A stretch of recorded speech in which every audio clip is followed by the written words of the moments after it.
The Unlisted Level.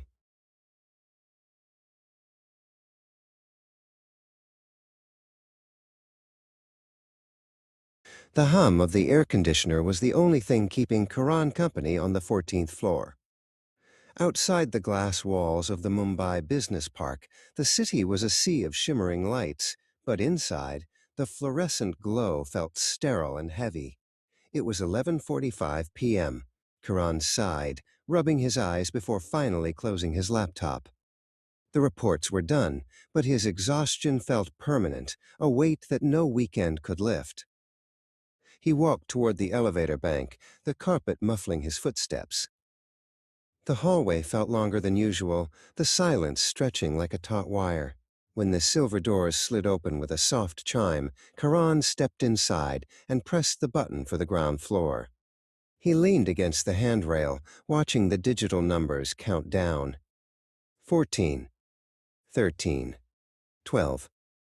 The elevator didn't stop at the lobby. Instead, the display flickered, the red segments dancing until they formed a symbol Karan had never seen, a zero with a jagged slash through it. Eh! The lift shuddered, a deep, mechanical groan vibrating through the floorboards.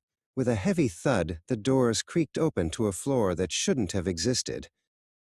Karan stepped out, his shoes sinking into a thick layer of fine, gray ash that covered everything.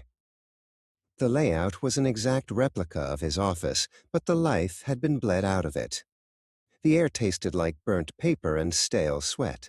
Rows of desks stretched into a dim, colorless horizon, and the ceiling lights flickered with a rhythmic, heartbeat-like pulse. He wandered past a cubicle where a whiteboard hung crookedly. Instead of sales targets or project deadlines, a single sentence was scrawled in dark, oily ink. Entropy is the only output. The words seemed to vibrate. Karan reached out to touch the desk, but his finger left a deep groove in the ash, revealing the wood beneath was rotting and soft. Movement caught his eye. In the next row, a figure sat hunched over a keyboard. As Karan approached, his heart hammered against his ribs. The person wasn't moving. Their skin looked like damp, yellowed parchment, stretched thin over bone.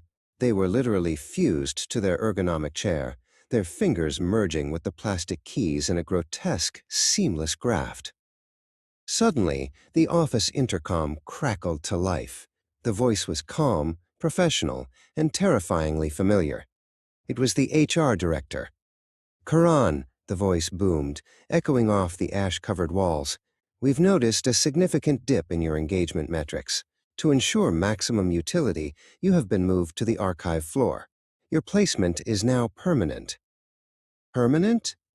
Karan whispered, backing away. He tripped over a power cord that looked more like a blackened vein.